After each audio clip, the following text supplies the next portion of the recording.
Three, two, one. Gerard, welcome to the December 26th podcast. How are you? I'm great. I'm happy to be here. I'm happy you're here too. Because we had a little bit of conversation before we press record, and we have very similar journeys. Yes. Know some of the same people, which always makes for a great conversation when you have those mutual connections. So 100%. I'm excited about this one. Plus, you just have moved in the same spaces that I have career-wise, so Yes. there's a certain relatability there that I don't get with every guest. So it makes for an easier, shall I say, interview for me because I know, Right. without even asking, some of the things that you've been through. So, Right. So I'm excited. I'm excited about this. Me too. So let's get into it. Who is Gerard Anthony? A black man, Hey, I like that. creative, and an attorney. A husband, a son, and a brother. Awesome. So I'm gonna pull out the attorney piece Yeah. first. One of the questions that people often ask me is, when did you know you wanted to be an attorney? So for you, was that like a lifelong dream? When did I know I wanted to be an attorney?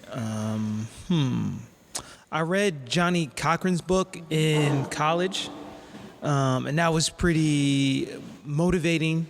And so it was a combination of that, and then also I grew up, which a lot of black people probably have this story where you hear your parents talking about their music idols and people that they love listening to, but then they also give you but Berry Gordy owned all the rights to this song, or this person had all this money and then they lost it. So kind of getting that behind the music type of feel at home, always interested in me in what the business and the legal side of music was.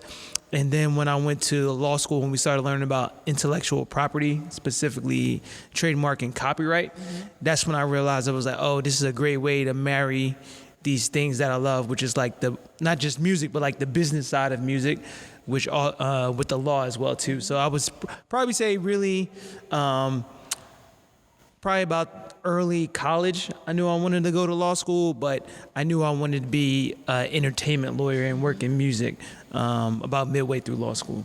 So where were you at law school? I went to Campbell Law School, which is a small law school in Raleigh, North Carolina. It used to be in literally the middle of nowhere. This place called Bowie's Creek. Oh, wow. And then my That just second year, sounds country. exactly. Oh, I know. And then my second year, it moved to downtown Raleigh, which is where my parents live. Got it. So we keep it all the way 100. 100, on this yeah, show. So of course. having been in that law school trajectory, Yeah.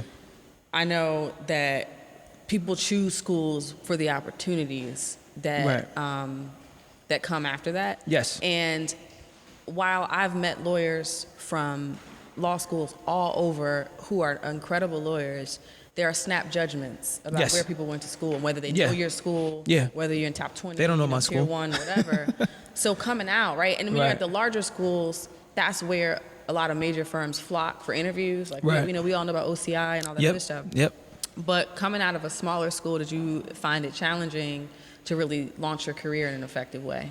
Absolutely. So I would say, going back to my last year at UNC Chapel Hill, I'm a Tar Heel, got to get that in. But I don't know how much thought I put into law school as far as where it would place me as far as like entertainment. Because I don't think I just knew I wanted to be a lawyer. Yeah. So I hadn't thought that far out yet. And while Campbell is a fantastic law school, definitely well known in North Carolina, it means zilch in New York. And I was definitely reminded of that when I got here. Funny enough, two of my close friends, and one actually works in music and is really my best friend here in New York. They also went to Campbell, and they're here as well too. So one works in the music industry, and so it's interesting.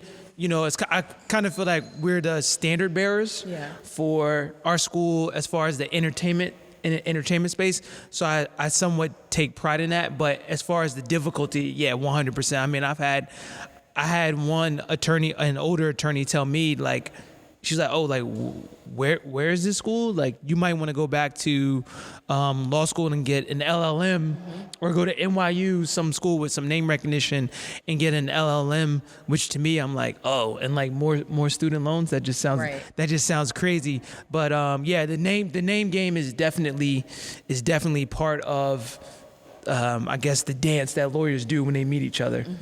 For sure. So did you come out of school and come to New York right away?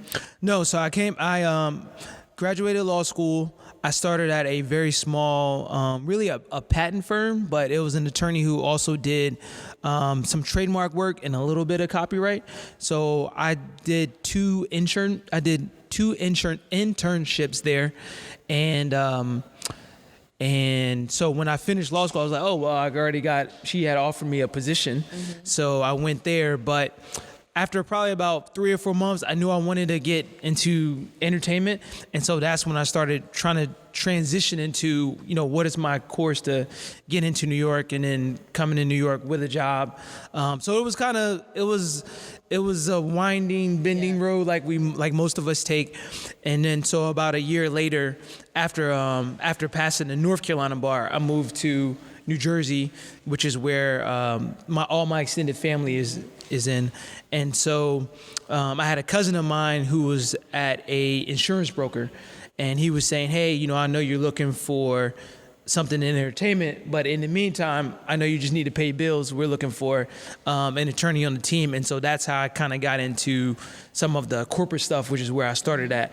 But at the same time, when I was doing that, I was basically like, that was the 9 to 5. And then 5 to 9 was, going to shows, meeting people, networking, interviewing, trying to find opportunities. And then a year later, so now we're in 2014, I took the New York bar and passed as well too. So then once I passed the New York bar, that's when I was like, okay, now I'm ready to start really presenting myself and trying to interview at New York firms and all this other stuff. So it kind of was a little bit of a winding road getting up here. But like I said, I just wanted to make sure that I had the New York bar exam under my belt as well too. So there was no limitations on me being able to practice. Right, and it's interesting. I think one of the misnomers about entertainment law work is that you have the credentials, you're a capable attorney, you just kind of stroll into the industry, break in and get a position. And a lot of it is, it's like pushing a mixtape or trying to get signed, like having to be on the scene and build relationships. Like even though you are an accomplished, credentialed attorney, you're still like out here trying to get put on basically, like a rapper or something. It really means it's the same way in rap where you say like, oh, this person needs a cosign or this person has a cosign. That's kind of how that's exactly how it works for attorneys too. To a certain is like either your cosign can be, oh, I'm with this huge law firm, or your cosign is I have this huge client, or your cosign is, oh, I work at the label, or I work at the radio station. So it's kind of the same way where people don't really take you seriously, even though you have the skill set, you have the know-how, the right connections, until you kind of have a stamp that the industry, that the entertainment industry feels is official. You don't really get a certain level of credibility. Yeah, I remember like this was early in my career, and I had done like a couple of things. I had made some connects, but I had gotten a phone interview with like a boutique entertainment firm that was doing business. Like, so I know how to get to an interview, like, get through an interview. I've had successful ones in my career. So I'm like, this is it. Like I had done my research. I knew about the firm. I knew what they did. I had done some work. I knew that I could draft contracts, negotiate, but I was like, this is my first year out. And I remember like getting through that interview, and the interview went well. And then the last question he asked me was, well, what does your book of business look like? Like what clients within entertainment can you bring here? And I had done like some one-off work, so I was kind of like, and so in addition to like the relationships in terms of like just who you know and getting that cosign, people want to know like whether you have access to the money, like to the paying clients who are on their way up, about to blow, have already blown, which is different. It's very different than other areas of the law where you come in and you're trained. And they help you. You don't build book of business way later. So that was definitely a sobering moment. Yeah, yeah. for me. I've had that. I've had that same question before. Yeah, and had to go back to the drawing board a little bit. But Right. but in any case, so you're here, you pass the New York bar. Correct. Then what does your journey look like? I passed the New York bar and I basically raised my hands. I'm like, hey, I'm open for I'm business. here. Come I'm hire me. Law firms, come hire me. Sending out 1,000 emails, nothing. Like no callbacks, barely any responses, nothing.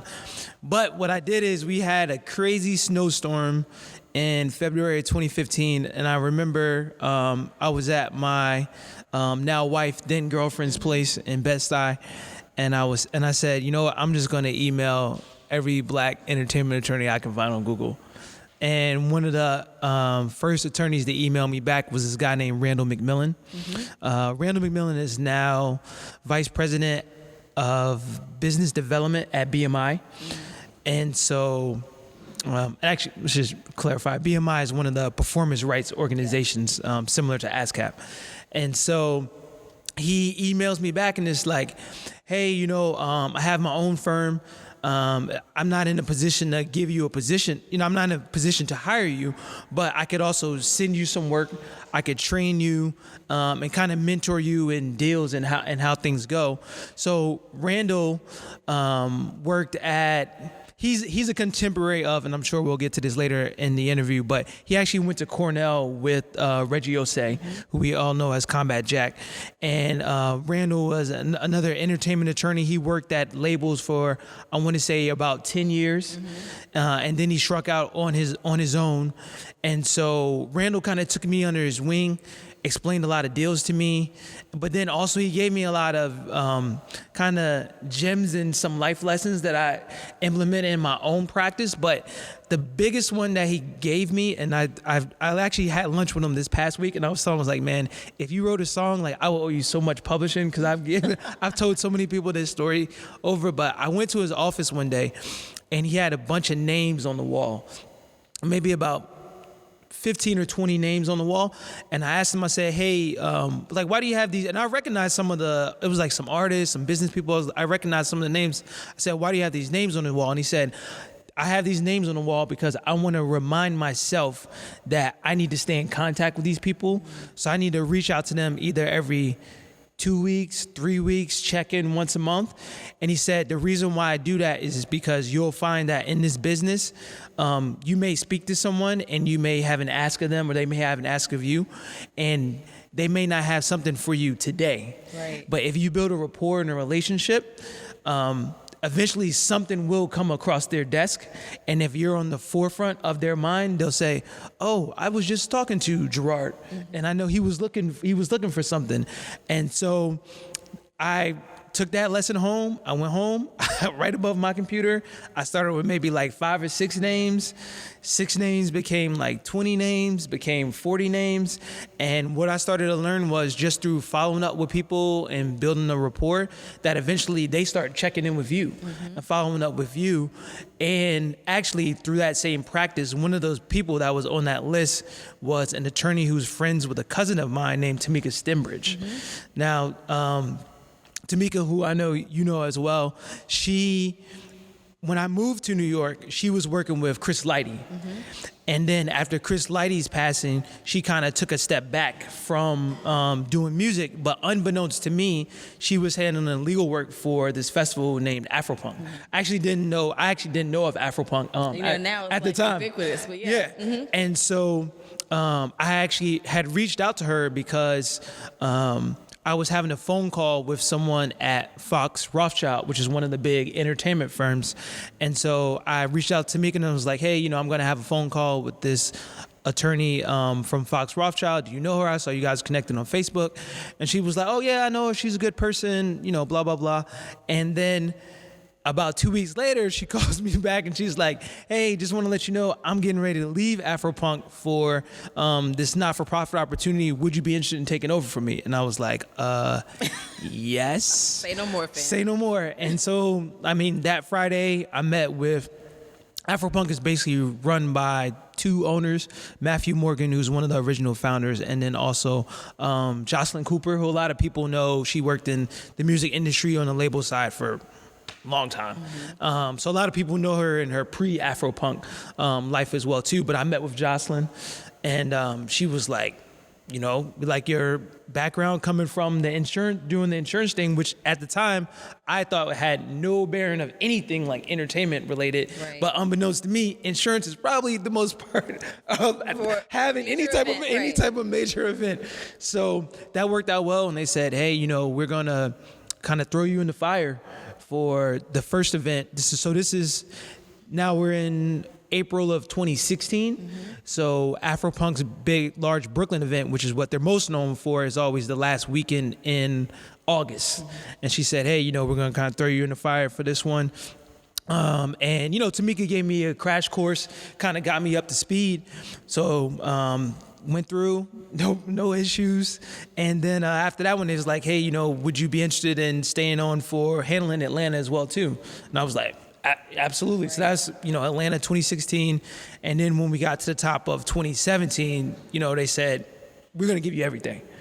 So that was going back to where we started at. That was now like my stamp, or the thing that people see on my resume, or when I have these conversations like, oh, this guy handles all the legal work for AfroPunk, or he's the GC or in-house counsel for AfroPunk. And now, even though I had been building up a skill set and also, you know, my own clients and kind of artist base before AfroPunk, now everyone kind of looks at it as like, oh, okay, now this person is official because he has this other stamp. And honestly, that's just how the industry works. But so that was kind of my winding road into, I guess, getting into the industry. And I think like one of the other misconceptions that people have, like when you're an entertainment lawyer, is like, it's like the DuckTales intro from when we were kids. You're a little younger than me. I don't know if you remember. No, I remember DuckTales, like, yeah. But, you know, like swimming and money, like people just... Yeah. I remember like... Scrooge McDuck. Yeah, like... Backstroking in gold coins. Yeah, I remember. Like my first couple of years, I remember I would run into people who I hadn't seen in a long time. They'd be like, what whip are you pushing right now? Yeah. Like asking these questions, like, and I'm like, the same whip that I was the last Honda Accord, same thing? Yeah, like, and the Honda Accord, right? Honda Accord, oh, where you living? You bought the mansion yet? You know, you got the Lambo? I'm like, no. I still live in the same one-bedroom apartment. Like, So from a financial perspective, how comfortable or stable did you feel at that phase? No, it was just... not comfortable. It was just adding to whatever I was, you know, what I was doing. Yeah. And it's, I mean, they're, you know, and the other thing about coming to AfroPunk in 2016 is, I mean, they've technically been around since 2003. So I mean, if you talk to people that lived in Brooklyn for 10 plus years, they'll all tell you, oh yeah, I remember going to AfroPunk when it was free. Yeah. So they'll all tell you it's not free anymore, but they'll all tell you that. But I also came at a time where, I mean, they were just kind of taking off. So it kind of just came at the perfect time. But I mean, they're not Coachella or Lollapalooza, you know, or backed by like a Live Nation or AEG by any means. So it's not you know, what whip am I pushing or something like that. But the other funny thing about entertainment attorneys, and me and my friend Hampton Howardson is the guy I'm talking about that also went to Campbell, we talk about that all the time. Is like, you know, as if you want to practice as an attorney and make money, there's probably much easier ways to do that than being an entertainment attorney. So it's like this is actually a more difficult route in getting towards being whatever you think is financially stable. And I know that varies based on whatever your own expectations are or where you live. Certainly living in New York City, but entertainment is definitely not the place where it's like, oh, I'm doing crazy. It's such a misconception. I get why it has that misconception, but it's until you really have, I guess, like that one client that's really just bananas big. Like, you know, I'm just thinking off the head, I know an attorney that does all Post Malone stuff, you know, and he's with him from the beginning. You have something like that, then, you know, I think that can really change your trajectory. But that's kind of like a 1 in a million, a 1 in 1,000 client, really. So, and it's much like management in that you may see something in someone and decide you want to invest in them as their lawyer, but you may not make money off them. For years. Years. You know, it's very hard to land the big fish when they become the big fish. Correct. So I would get these calls from people who got my number from someone, and I would believe in the talent, Right. but I just couldn't afford to carry them as an attorney. 100% Because you got to give them the same level of service. It's a very thin line between being a lawyer and being a manager for talent that has not broken yet or had reached a certain level where they have a full team. There's a couple of guys that I have right now that are somewhat in that space, but it's just that to me, I've seen the progression, and also I believe so strongly in their talent. And like I said, I've seen the progression from where we started at, but I 100% understand where people who are not attorneys or maybe not even managers, but they're helping out and they're just like, I don't have the resources and the time to put into this. But on the flip side, when that person is already a big fish, it's very difficult to come in at that point. So to me, not only is it just an easier road, it's also to me more gratifying if you can kind of take that journey with someone and help them get there. Absolutely. And I know there's a lot of challenges with that, specifically as Black attorneys. That's something that Reggie Osei used to talk about all the time, is having a talent that they kind of help groom from the beginning, and then when they reach a certain success level, they go across the street. So there's some risk in that, but I definitely understand what you're saying. Is like it takes a lot of resources and time to be able to devote to that. Because again, these people really aren't paying you market. They're not in a position to pay you market at all. So it's really just kind of like you're kind of believing in their dream a little bit too.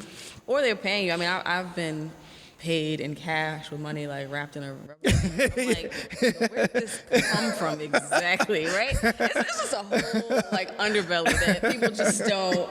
There's definitely an underbelly. For sure. But in any case, you mentioned Reggie, who we were speaking about off air, aka Combat Jack, who is near and dear to my heart. Rest his soul. But one of the things that we spoke about, and I want to make sure that we memorialize this in this interview, is coming into this industry, it can be very difficult to grab the attention of the old heads and those who've been in it. Maybe I shouldn't call them old heads. OGs, senior attorneys, and get them to invest in you or make connections or what have you. But Reggie was so different. In that he was always. I think sometimes he didn't realize how much of a giant of industry he was. I don't think he did, So humble, so open, willing to connect you, willing to drop gems. And one of the things that I always remembered about him is, you go to these events, you run into the same people all the time, and people trying to figure out if they know you, like giving you the squint, like, I think we met. Every time I ran into Reggie, he called me by name. And like I was just like a nobody, this young attorney trying to make it happen. Always ask me how are things going, and it's a story that I've told on the show before, very early in this process, when we lost Reggie. But he was the first like industry person I told about December 26th. Like we ran into each other at New York Tech Day. And he was doing something with the Red Bull, the Music Academy. He was doing a live podcast or something. And we were chatting it up, and I was like, Reggie, I got this idea. December 26th. And his whole face lit up. And he was like, you need to run with that. Read this book. Do this. Do that. And was so supportive. And if you know this business, that is rare. That is rare for people just to support for the sake of supporting, right? Not because they're trying to get something from you or having an ulterior motive. And as a woman, especially for me, that was even more valuable. That I knew that he was just so genuine and I could trust him. It was never any like funny business or whatever. So shout out to Combat Jack. Shout out to Combat, man. Like I said, I had the same story. Right before I moved up here, I lived in Charlotte briefly, and I remember it like it was yesterday. I think it was maybe a complex interview. I stumbled into an interview with him. And the first two interviews, I think this is going back to the PNC, the PNC days, PNC radio of the Combat Jack show. And I believe the first interview I listened to of theirs was they were interviewing Young Guru. And then the next one was DJ Premier. And I was like, oh my God, this is amazing. And then I was hooked ever since then. And then I remember Complex did he was telling some crazy stories from his time as an attorney. And I remember telling my dad, I'm like, yo, this guy's story, I'm like, this is it. This is what I want to be. And I remember reaching out to him on Twitter. And he was like, and I was like, oh, you got any advice? He was like, first advice, get all your money up front.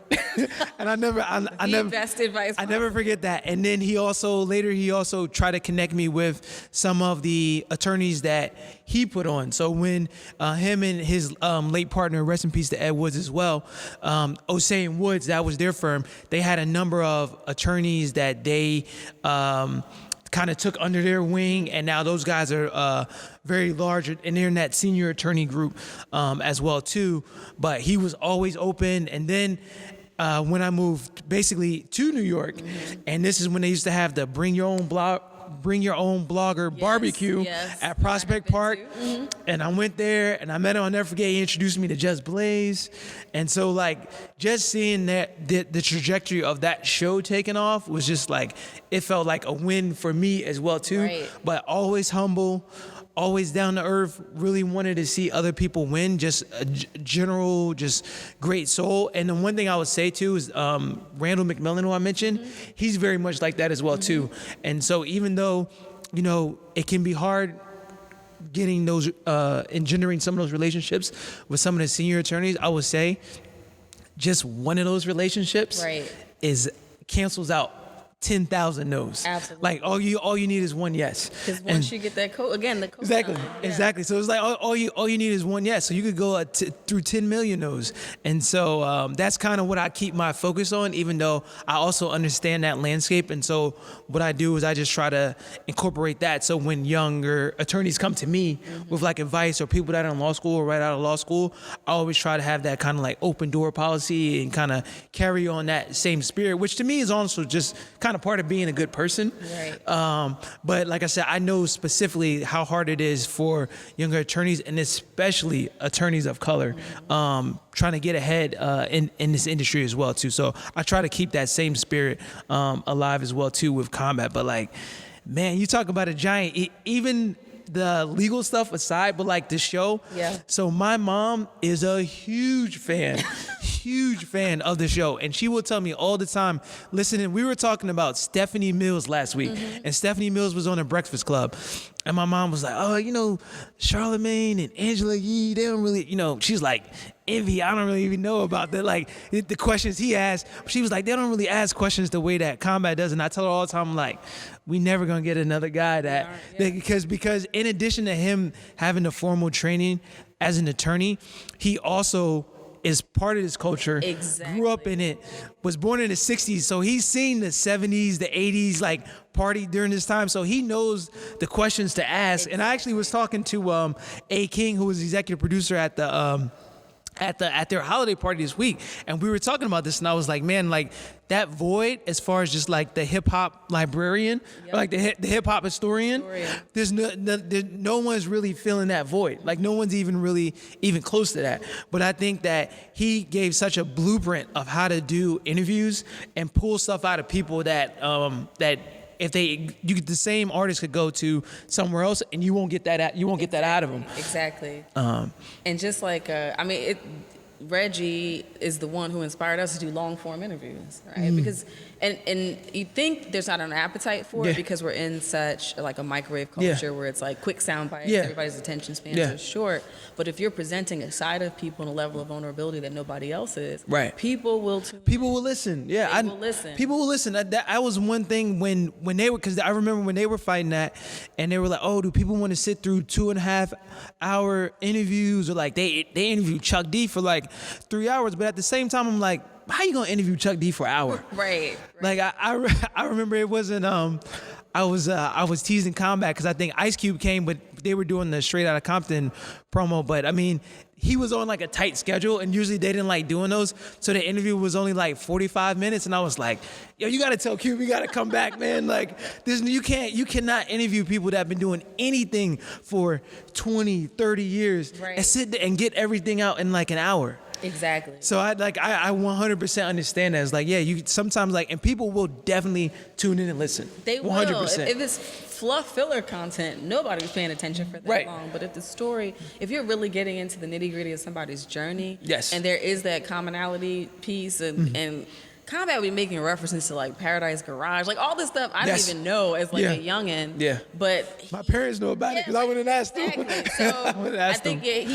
he had an ability to also connect across generations. Yes. Because he's interviewing people that are of interest to the younger generation, but like as you mentioned, had this experience of coming up Right. in 70s, 80s New York. So, Yes. So also having that commonality with the older generation. Yeah. Like he's just the GOAT. I Yeah. mean, that's really He's the GOAT. Nah, he's the GOAT. He's definitely the GOAT. He's the GOAT. And then The pod father. he literally is the pod father, for sure. And then Mogul, when Mogul dropped, I was Yes. like, oh, this is it. Like, Oh, yeah. we've moved to the next Yeah, level. I was telling them I'm happy to see where this podcast place has gone. But I mean, if he was here today, man, I'm just like, I can only imagine like the Right. things that he'd be able to do. Even just Spotify, like doubling down on the, because I mean, even the mogul thing was somewhat early Yeah. at that point, but now they just been doubling down in that podcast space. So I think those guys, they really opened up a lot of doors, and they had a great team as well too. So it wasn't just Combat, but the executive producer, A King, Dallas Penn, Premium P, all those guys, and the team, or what they call the spaceship. Right. What they built together was really something special. Right, and I think one of the stories that I often recall when things get difficult with this show is, Combat Jack Show blew up, right? Yeah. But there's a story where somebody had asked Combat like how many listens he was getting. He was Right. like, oh, like 150, and they're Yeah. like 1,000. He's like, no, 150. Like, Yeah. but he just knew. Like people Yeah. were just like, man, get out of here. Like, Yeah. what are you doing? But he knew what he had. Yeah. And Consistency. he consistently did the show and grew it from nothing into Yep. something, which is, I mean, what we're all about here, at the 26th nothing to show. something. So Yeah. I'm glad we had that little tribute Yeah, segment to Reggie. absolutely. He deserves it, 100%. for sure. So you made these connections. Yep. You built out your career with AfroPunk, working with some other talent. Mm-hmm. What does your career look like now? So it's a combination of AfroPunk, which takes up obviously a majority of my time, and now since 2016 they've added Johannesburg, South Africa, which actually happened in about 2.5 weeks. So the past 3 years, this year included, it's always December 30th and December 31st. Me and my wife have been lucky enough to go to Johannesburg for the festival the past 2 years, and I would tell any people, especially black people, if you have not been to Africa in general, but obviously Africa is made up of countries, so South Africa, like I know a lot of people are going to Ghana as well Yeah. too. You got to get over there. Like you will feel something that, and it's weird because just driving around South Africa, even though obviously I'm an American, like we're Americans, so it's like I'm obviously a visitor there. Yeah. But just driving and walking around over there, I kind of feel like this is our shit. Exactly. This is our Like, shit. It's Like, ours. Yeah, this is ours. I've done Tanzania. Okay. And so I went to Tanzania, and we had gone to visit like what they would call a village, to see factions of women who have businesses. So they get together and they start a business. So there are women who process seaweed to be sold to cosmetic companies, et cetera. Other women who made textiles. So they have these little factions. They lend each other money, Right. if they need to, microloans until the next revenue comes in or what have you. And we were there with the translator, and they were all, looking at us with like these, and we're just there to support. Like we Right. want to learn about what they do, Right. spend money, whatever. And they looked so bright-eyed. Yeah. And the translator said to us, that they were saying they were just so happy to see people who look like them Yes. coming from the States as opposed to colonizers, should I Yeah, say? yeah. No, 100%. But in that experience, I will never forget that week of like going everywhere, and it's just us, like, and nobody's looking at me. Yeah. I've traveled across the world, Right. and nobody's looking at me like, how did you get here? Who are you? And feeling fully embraced, and knowing that by being here and Yeah. contributing to tourism and that industry, I'm supporting my own. Yep. There's just nothing, There's nothing like that. it. Nothing like that. It's nothing feeling. like it. We've been to South Africa. We've been to Kenya. The last trip we went to Kenya, and then before we've been to Zimbabwe, and also Egypt as well too, which is that's another place. Like you got to see the pyramids. Wow, That's yes.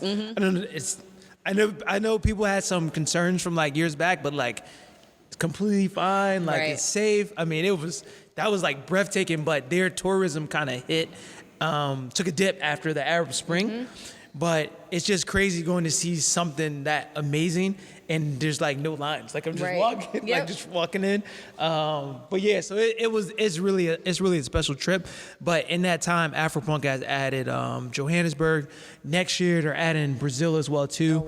Oh, wow. They also have London and Paris. So a lot of what I'm working on for them is obviously like legal part, but the nice thing about being at a small shop is you get to learn so much. And this is one of the great things about being an attorney is you kind of get a view of everything. So production, backline, promotion. They also put out a lot of content. Yeah. So I'm also learning about how content is produced, how it's licensed, what those deals look like. And it's also funny because the same people that I couldn't get an interview with when I was coming up, now they're on the other side of the table. So that's been also pretty interesting, seeing how those mechanics work. But so that's what it looks like as far as AfroPunk.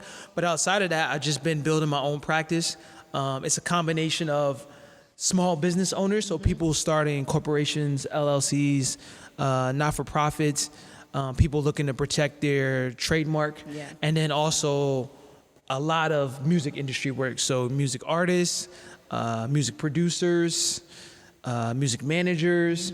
So in addition, I talked about Randall McMillan, I talked about Combat, and I talked about Tamika Stenbridge with AfroPunk.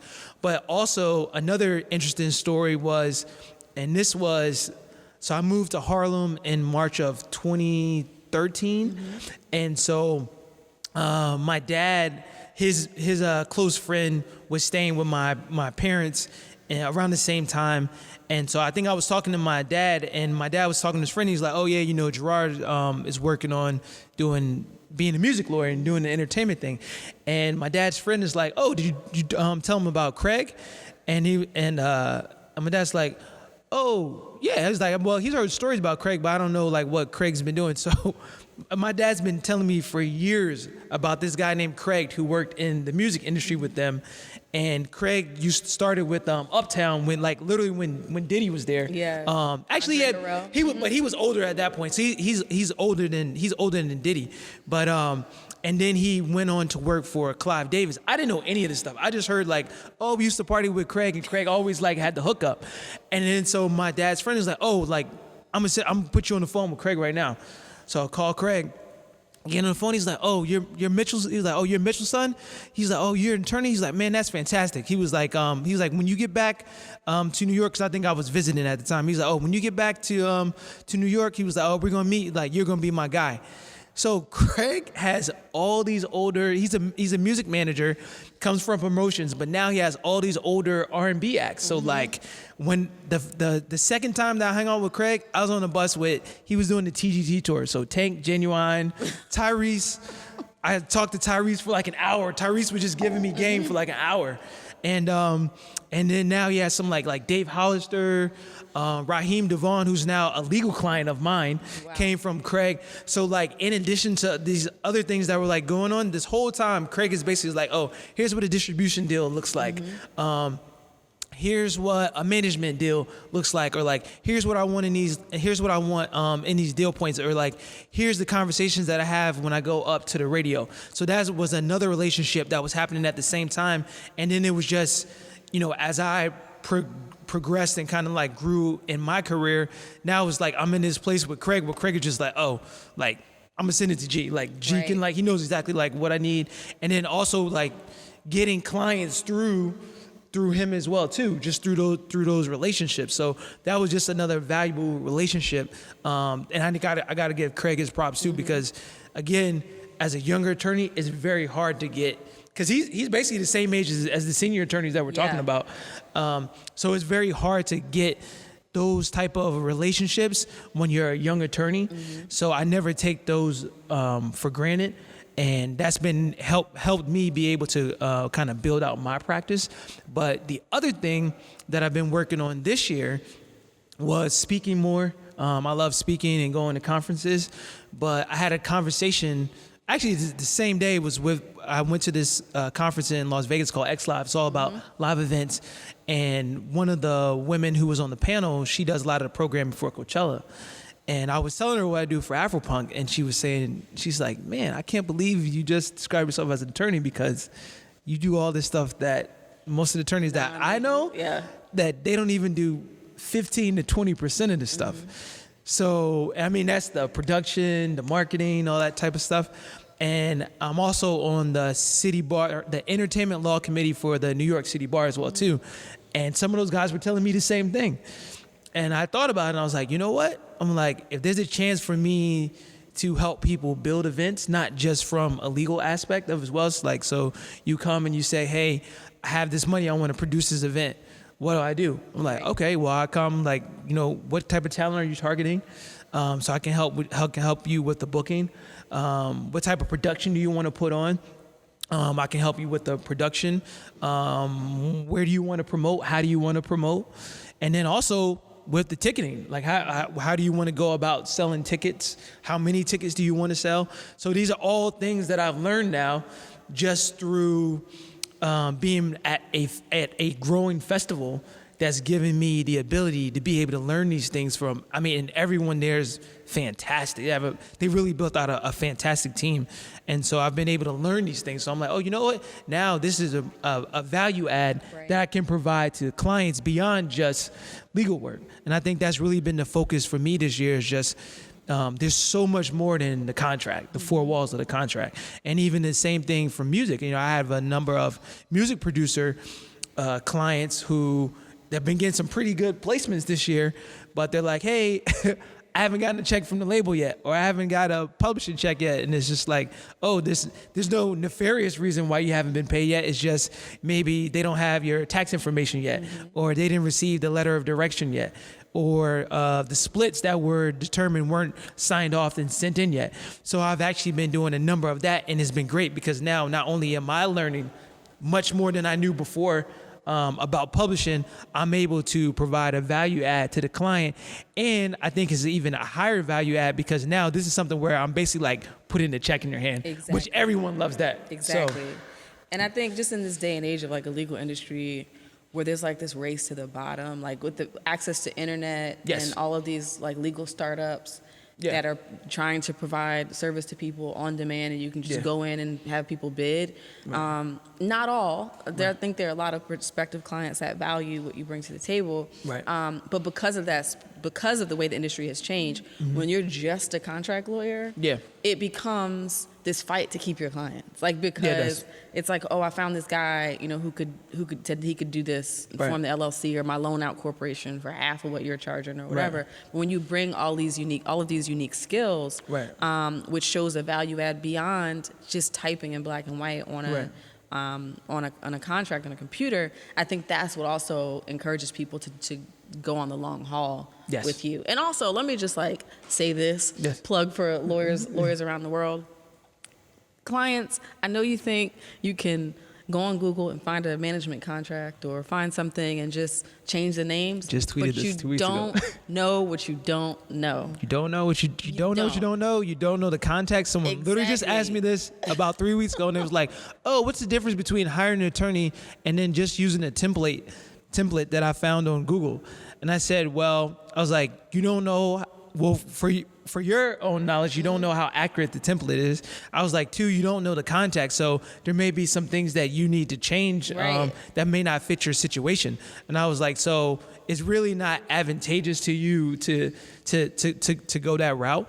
And another thing I was going to say too is when you talk about value add and what you bring to the table, is I think as Black attorneys and attorneys of color, when we go to because the legal profession is about 90% not people of color.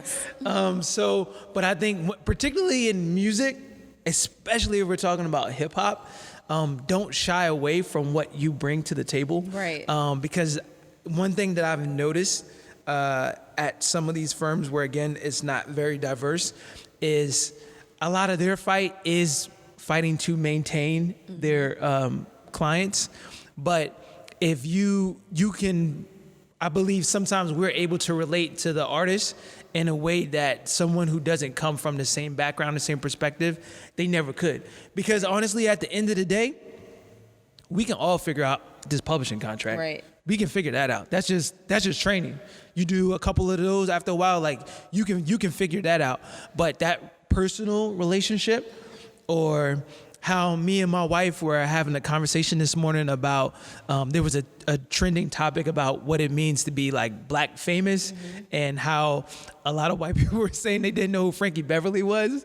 So it's just like, there's just like certain Clifton Powell, like, our folks. But it's just certain conversations that is just like, don't, just because maybe someone is telling you like, oh, well, you didn't go to this law school, or you didn't work at this big firm, so like you don't have this training. But it's like, but also at the same time, it's like, well, yeah, but you can't go to 125th Street and sit at Harlem Shake and have a burger with this guy, right? Or you can't go to the Bronx and sit with A Boogie, like wherever he's from. So I think there's other things that we bring to the table, and we should never shy away from those. Because again, like, to me, hip hop is very welcoming, but I feel that like on the business side of it, sometimes the professionals that look like us, sometimes again it's harder to break in.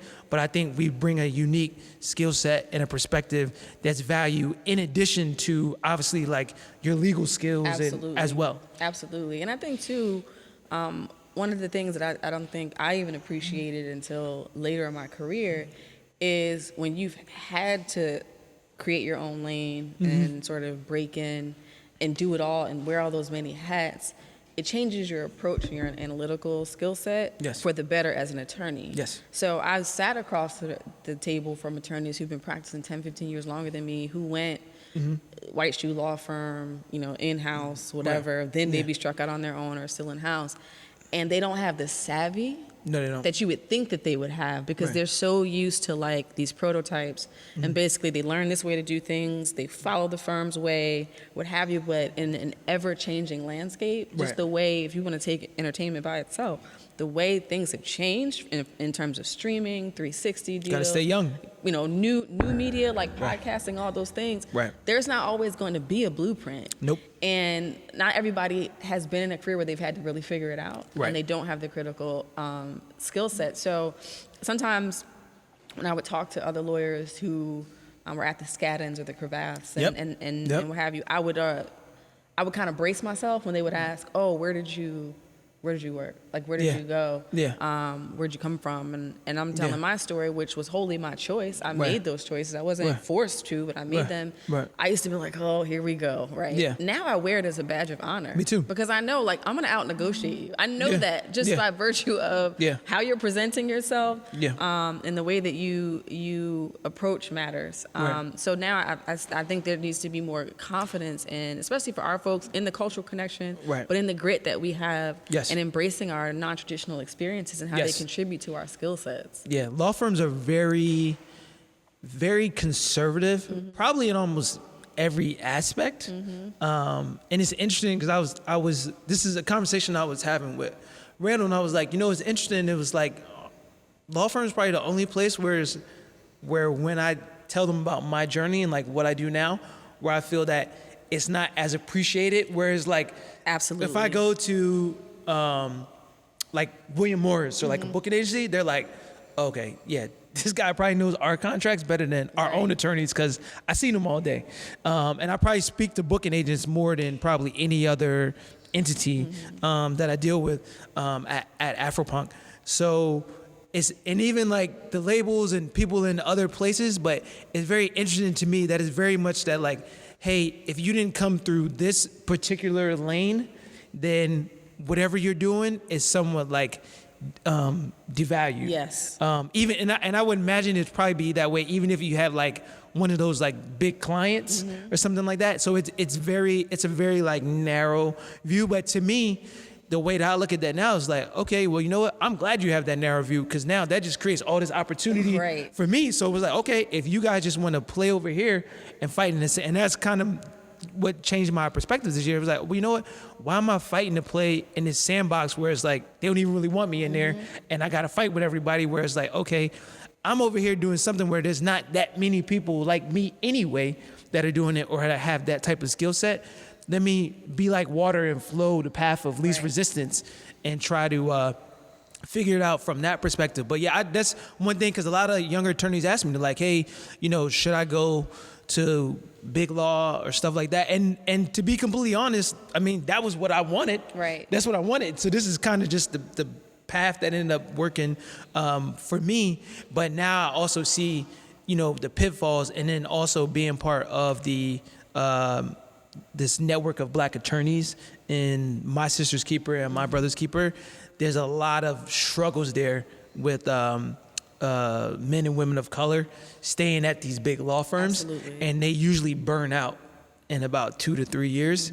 So I think you kind of got to value that. I mean, even when before the phone call with Tamika, and afterwards I had the phone call with the person from Fox Rothschild, she asked me, she was like, how much do you value, quality of life? Like, are you in your, I don't think I wasn't married at the time, I was engaged. She was like, are you guys thinking about starting a family soon or something like that? And it was like, if people are asking you that question, prepare yourself. You probably should take that into a little bit more account. And I also think that I would put this a little back on law schools too. Even though our law school definitely had a small curriculum on law firm practice and starting your own law firm, but I think there probably should be a little bit more emphasis on that. So attorneys don't feel like, oh, I gotta go get the big job because I gotta pay back these loans and I gotta do this. So there's other ways that maybe you can get to the destination that you want to arrive at without necessarily having to sacrifice your quality of life. Your sanity. Your sanity. Yeah. Because if you don't have that, then none of this other stuff matters anyway. Because now you're not in a healthy place. And that's the dark side, I think, that a lot of people don't talk about, the mental health struggles of attorneys who work in big law, who are making all this money, but just not emotionally or psychologically miserable well. Right. And since I brought up the money, speaking of that, one piece of advice I would offer to young attorneys who decide that they don't want to go big law. Do not look at the releases on big law bonuses that come out on sites like Above the Law. You're going to be like, what did I do? Because the money is real, but they're literally, you're trading in a lot of cases your happiness. The money is real, but I mean, the hours is real. Yeah. The hours are real When you break it down by hour, it's so I'm like, when when do you have time to enjoy that? Right. It's like, one thing, I'll say really since meeting my wife, because before me, I was just like I'm just work, this is it. But now she's like, no, we're going to travel, we're on vacation, and I really appreciate that. So to be at a place where it's like, you get maybe 2 weeks or a week, a year, or something like that, I'm like. And hope you can take it. I have no desire to go back to that. So that's why, I think sometimes you end up trading on that happiness, and it's like, the money is great, and definitely I want to get to it and continue to push it. But I think there are other ways. It may be a longer road to get there, but I think it may be more satisfying than necessarily putting in crazy hours for something that doesn't make you happy. Absolutely. And I mean, I know lawyers and Black lawyers who are still doing it successfully and who've made partner. Right. But they're just wired for it. And they compartmentalize very well. None of those lawyers have said to me, I'm so passionate about this work. This is amazing. It's not that. It affords me a certain lifestyle. Right. I do what I need to do. And when I need to make time for personal things, I do. Right. And that's it. I'm not looking for the job to feed my soul or my spirit. And there's a small subset who function like that.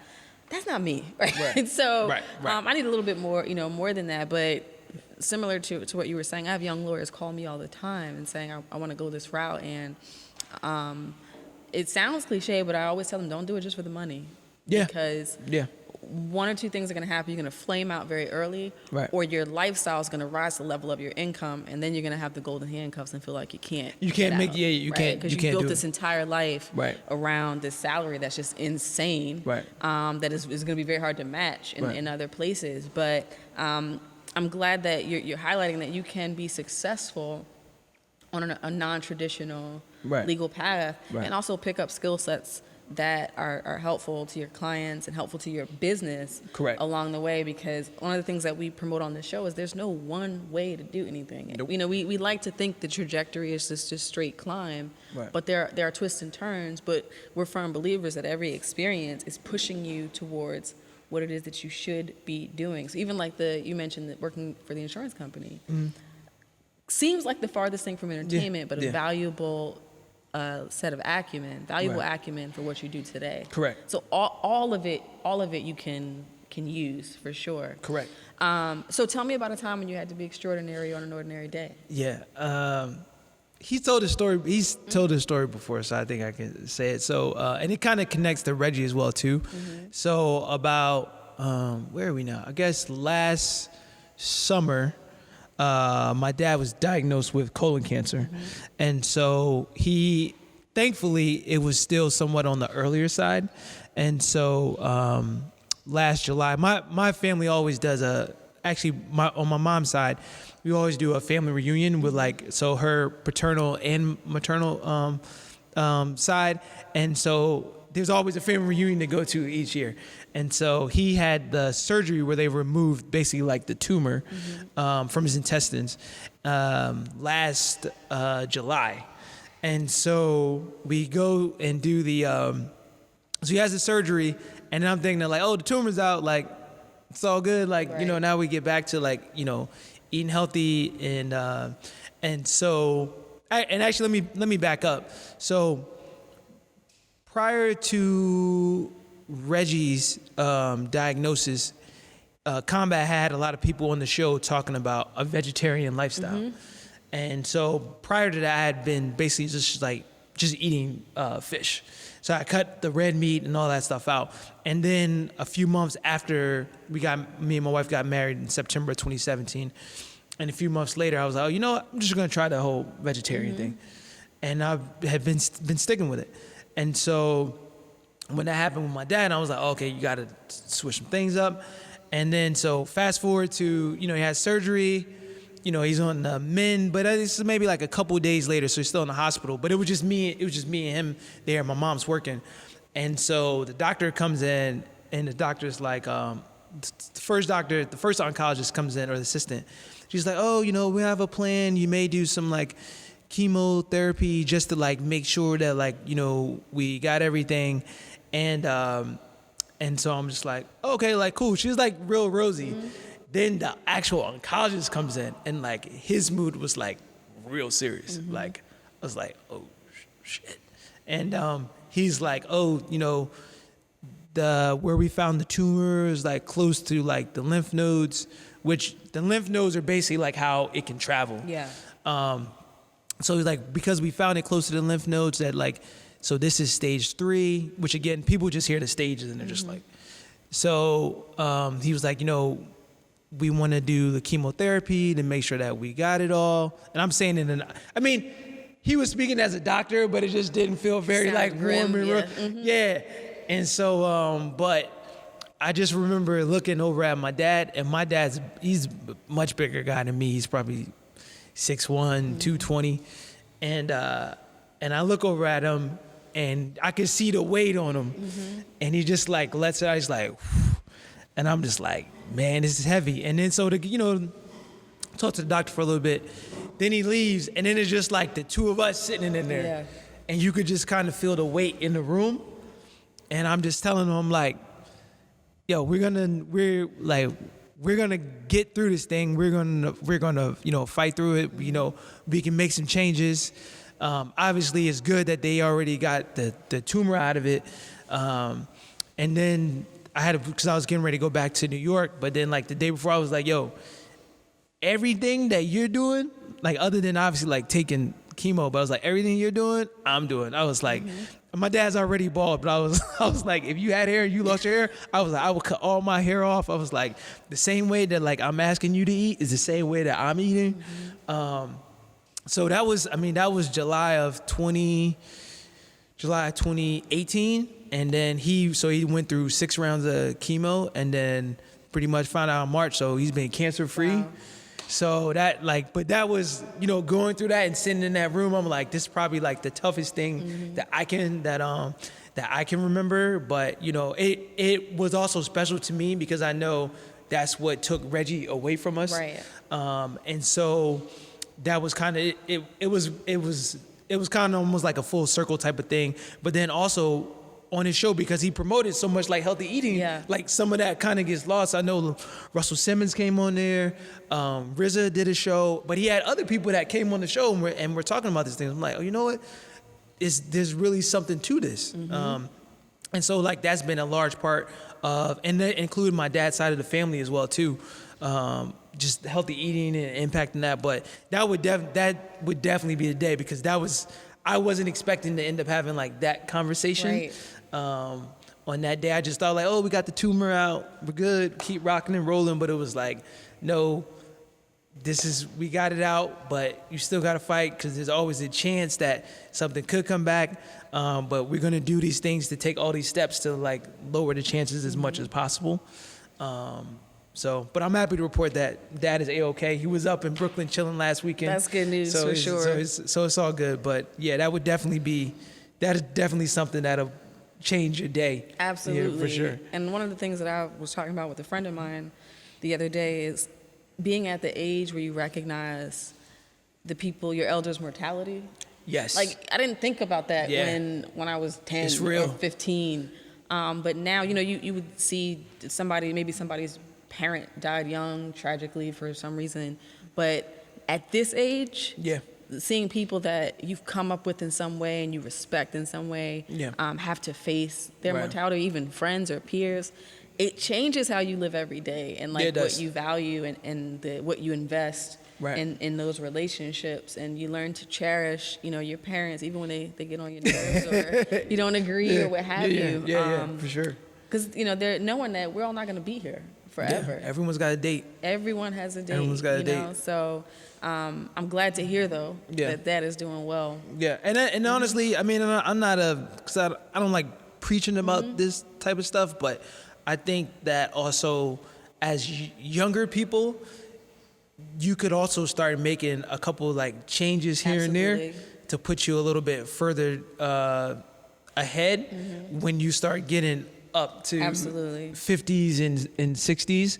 And if I was having this conversation with someone last week, we were talking about even just hitting like 30, it was like, oh, wait a second. I can't really party the same way I used to before. That need for sleep is different post 30. And when I was in my 20s, I didn't see being in your 30s as old. I didn't think that physically I would feel different. Yeah. But that is a fact. Yeah, like, that's a hard line right there. You can't be going as hard as you used to. Yeah, that bounce back.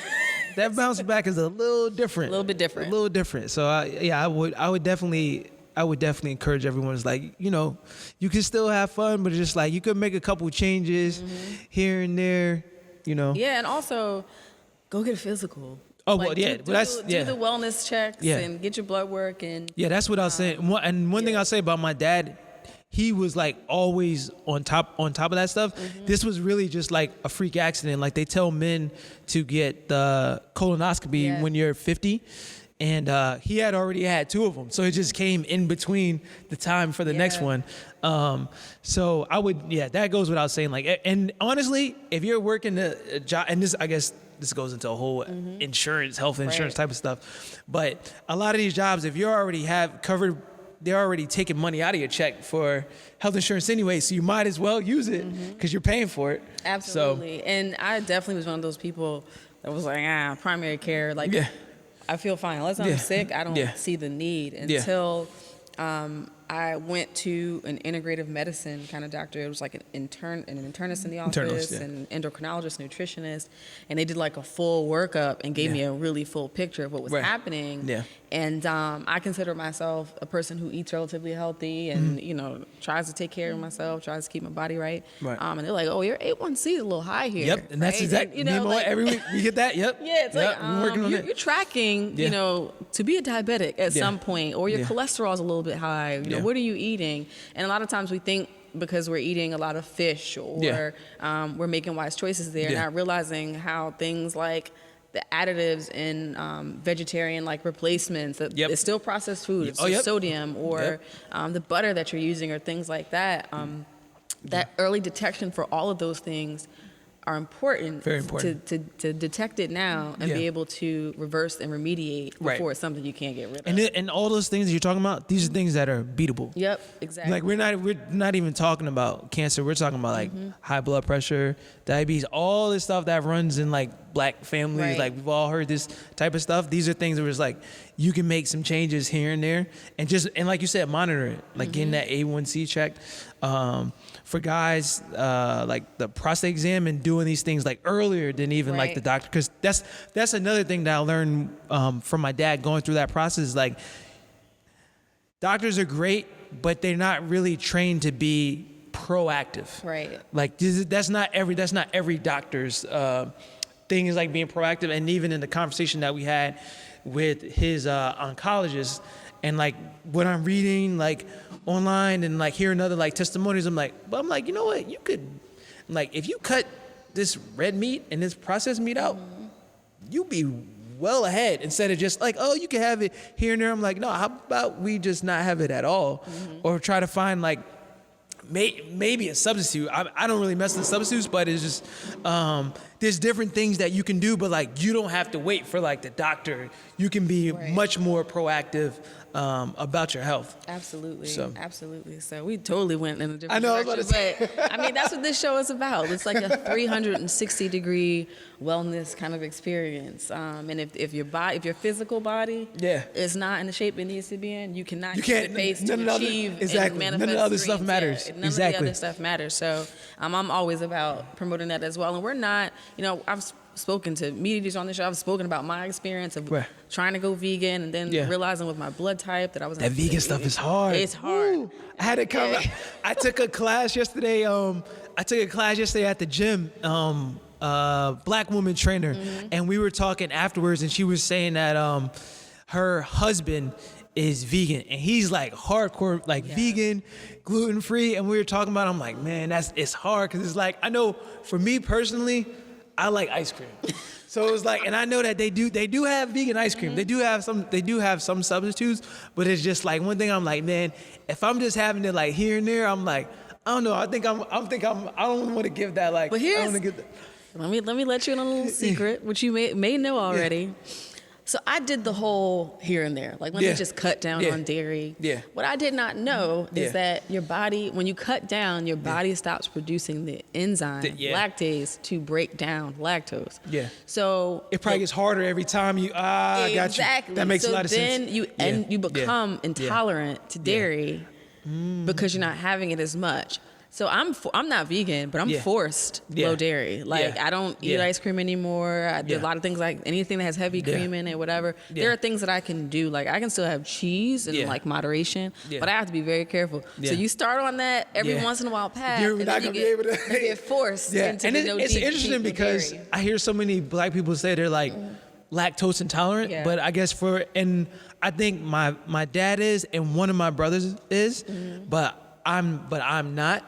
But now I kind of realize, I'm like, you know what? That's probably not a bad thing, because I'm like the dairy, like the cheese and like what goes into like the ice cream stuff. I'm like, it's probably better you actually saved yourself by not having that in the first place anyway. I can't give up cheese completely. Like I do I do some hard cheeses. Cheese is a tough one. I love a good cheese board here and there. Yeah. But the last few holidays, I bypassed the mac and cheese though. It's just a little bit too much going on there for me. I'm not a crazy, I mean, I might lose my black card, but I'm not heavy on the. You on the way to revocation. I never, and I mean, I'm talking about like, African American homemade, like, macaroni and cheese, but that was never my.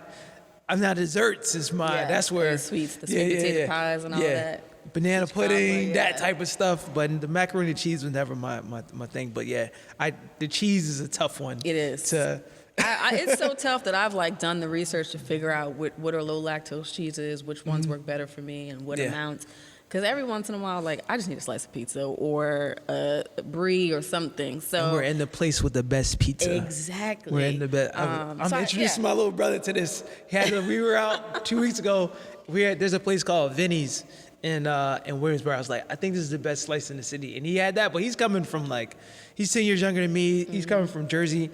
and like he was still eating the whole like Papa John's and, Oh no, that's all not that type of pizza. stuff, and I'm like I could just see his eyes like I'm like, now you see what I mean, that's like this cardboard with is real, cheese. exactly. I'm Yeah. like this is a real slice of pizza, so I understand like that's a tough fight, but Yeah, so I feel like I'm in moderation. It works Yes. for me. Yes, absolutely. My skin tells me when I'm on the rails. I got it worked out. It's all good. Maybe a few years from now I will revisit it, going hardcore. trying to look For like now. Dutch at I mean, really, shout out to Dutch shout out to Wickling, Dutch. a former guest of the show Yes. who is aging in reverse. Oh for man, sure. yes, Benjamin Button.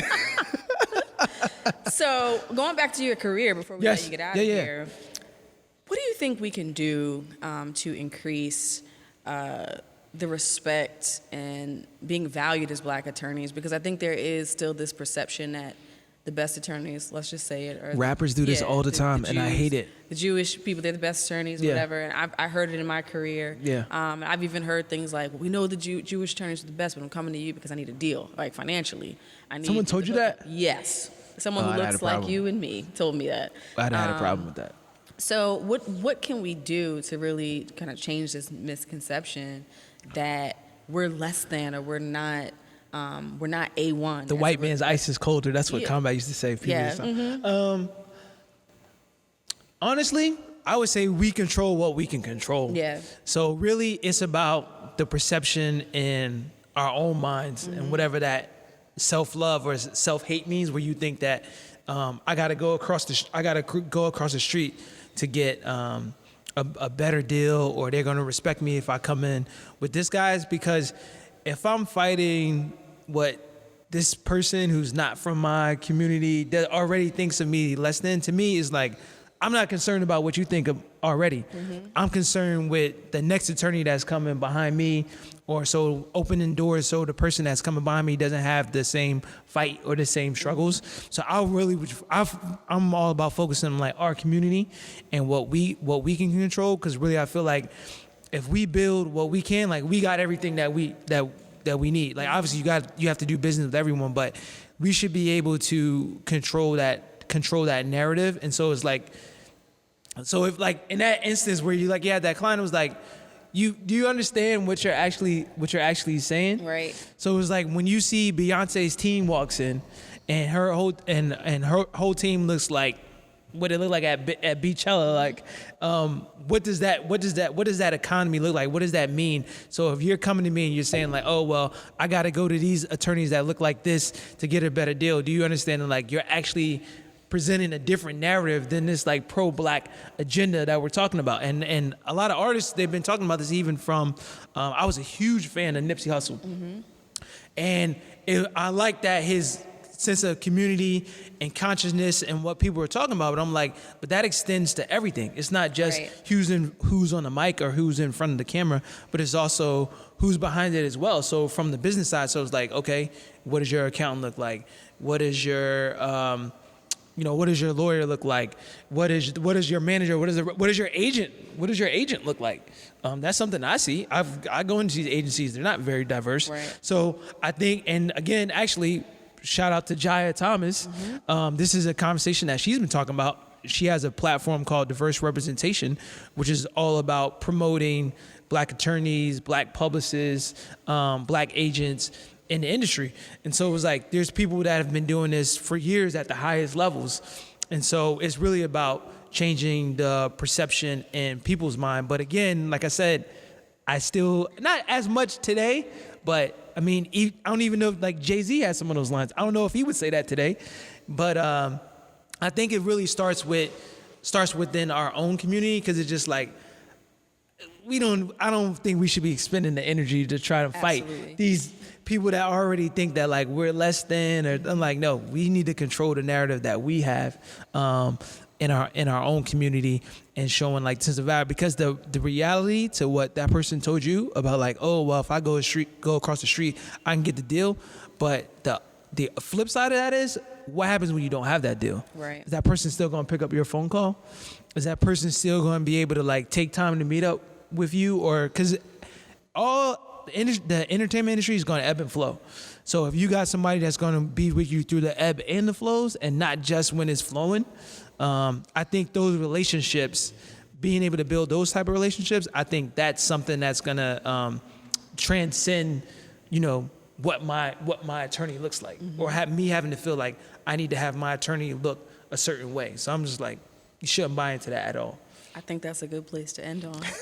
So, where can people find out about you and your practice? TheAnthonyLawGroup.com. And then I'm also on Twitter, which is actually where I met Dutch. Grock, GROCK. And then also the same handle on Instagram as well, too. Awesome. Well, this has been a great conversation. This is fantastic. And I feel like I had fun. I feel like I'm back at the student center or whatever, or the lounge at the law school back in the day. So thanks so much for coming on. Thank you for having me. And to our listeners, we have many aspiring creatives, entrepreneurs, business owners, those who are in it already but need to tighten up their business. A lot of you call me. Don't call me. Call Gerard. Call me. So now I have a new referral source. Yes. As well. So get your business right. Get your contracts together. Definitely. Sew Get everything organized. up. I know it's expensive, but it costs less to get it right from the beginning to fight about it later. That's what I always tell people. Being cheap will cost you. That's my dad's quote. Exactly. Being cheap will cost you. So make sure you follow Gerard and the work that he's doing. Reach out to him if you need legal guidance and you're here in the New York City metro area. Also, as we always say, like, share, subscribe to this podcast. And lastly, remember to be extraordinary on an ordinary day. Take care.